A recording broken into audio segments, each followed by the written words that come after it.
And today we will learn how President Trump plans to pay for his ambitious plan to overhaul our nation's infrastructure. KPIX 5 Jessica Flores joins us now with a look at what is expected. Well, Netta, Michelle, as you know, this is a long-awaited plan. He's been talking about this since the campaign trail. $1.5 trillion to fix crumbling infrastructure across the country. But don't expect the bulk of the money to come from the federal government.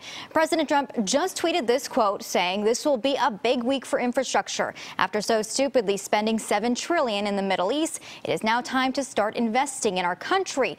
But President Trump's massive infrastructure plan only includes $200 billion on federal funding. The rest of the $1.5 trillion would come from local and state governments, and critics say that will leave states and cities raising taxes and tolls to fill in the spending gap. The president is calling for an investment in airports, roads, bridges, highways, and waterways. The infrastructure plan, one of his biggest campaign promises. We're like a third world nation. You look at our airports, our roads. Our infrastructure is falling apart. I'm going to start swimming across rivers and lakes now. I don't want to drive.